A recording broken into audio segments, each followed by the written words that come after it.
À propos de combat, Oui. comment éteindre la polémique? C'est la question du jour à la mairie de Paris, Ouais. après ce voyage de 3 semaines d'Anne Hidalgo à Tahiti. Alors hier, elle est revenue, elle a essayé d'éteindre en faisant la transparence. Ça marche ou ça marche pas? Oh bah écoutez, c'est un très bon sujet d'étude pour les écoles de com. Voilà tout ce qu'il ne faut pas faire. L'exemple à ne pas suivre, typiquement la communication de la maire de Paris, d'Anne Hidalgo. Effectivement, polémique autour de son déplacement en Nouvelle-Calédonie et en Polynésie française. Un voyage mi-officiel, mi-privé. Et cette polémique, elle dure depuis plusieurs jours. Alors hier soir, effectivement, Anne Hidalgo, sur son compte Twitter, un tweet. Je me suis rendu du 16 au 21 octobre. Le sujet a fait réagir. Beaucoup de choses ont pu être dites. Les Parisiens sont en droit de disposer d'informations fiables, factuelles et transparentes. Ah oui, une transparence qui arrive 3 semaines après ce voyage.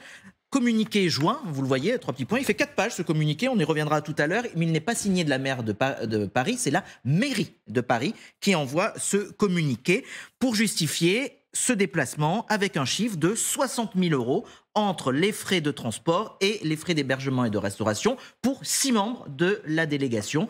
Anne Hidalgo, plus 5 membres qui l'accompagnent. Alors, on va un petit peu refaire le film de ce voyage. Il s'agit donc d'un voyage de 3 semaines avec un volet officiel du 16 au 21 octobre qui comprend des journées à Nouméa, une journée de transport via Auckland en Nouvelle-Zélande, une journée à Tahiti, 15 jours de vacances ensuite privées à partir du 22 octobre jusqu'au 5 novembre. Il faut dire que quand elle part, Anne Hidalgo de Paris, on est le 15 octobre, c'est une semaine après l'attaque par le Hamas d'Israël, et c'est 2 jours après le 13 octobre et l'assassinat de Dominique Bernard, le professeur de français qui avait été assassiné donc à Arras. Alors certes, c'est pas la présidente de la République, mais c'est la maire de Paris, et on connaît tous les sujets qu'il y a eu liés à ces 2 événements, à ces attaques terroristes, les actes d'antisémites à Paris, les manifs interdites autorisées place de la République pro-palestinienne.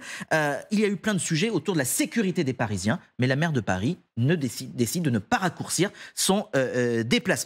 Surtout, ce qui peut choquer a posteriori, c'est comme si la maire de Paris avait voulu cacher ce déplacement à plus de 7 000 km de la capitale, puisque sur son compte Twitter et celui de la mairie de Paris, il n'y a absolument rien pendant son déplacement. Je suis allé regarder, quand déjà Anne Hidalgo est sur place, eh bien on trouve des tweets comme comment bien grandir à Paris, sur les crèches, on va trouver d'autres tweets de la maire de Paris, voilà, sur la Coupe internationale de rugby fauteuil à Paris, c'est parti. Mais quand elle tweete ça, elle n'est pas présente à Paris, Anne Hidalgo. Oh, on a l'impression qu'elle est là, qu'elle est à la capitale. Elle fait semblant d'être là. Oui. Et aucune photo non plus. Pourtant, on sait comment sont les politiques, ils aiment bien s'afficher, dire où je suis, montrer mon agenda, etc. Rien. Il a fallu aller avec Audrey Bordas sur le site de la commune, de la ville de Papeete pour obtenir ces photos où l'on voit Anne Hidalgo, effectivement, avec le maire de la commune. Il y a 2 photos qui ont été postées, mais c'est tout. Voilà, on n'en saura pas plus et on n'en verra pas plus. Alors tout avait commencé avec un écho du Canard enchaîné sur ce déplacement qui était passé inconnu. Tout de suite, l'opposition parisienne s'est saisie du dossier en disant au début « Mais le bilan carbone de la mer qui est à 16 000 km de Paris, où est-il ?» Et puis est venu dans l'agenda, on s'est dit « Tiens, elle y va pour les Jeux Olympiques et Paralympiques ». Il y avait la visite du site des épreuves de surf. Or, on apprend qu'elle ne s'y est pas rendue. Pourquoi ? Car la visite avait été déplacée de 24 heures.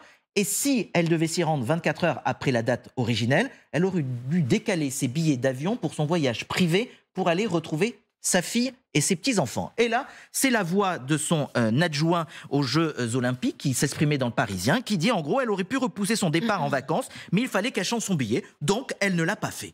Voilà tout ce qui a été dit. Donc c'est vrai que de fil en aiguille, élément par élément, plus les justifications de la mairie de Paris en disant tous les billets ont été payés par la mairie de Paris. Et puis au final, non, le billet retour de la maire de Paris, c'est elle-même qui l'a financé sur ses propres deniers.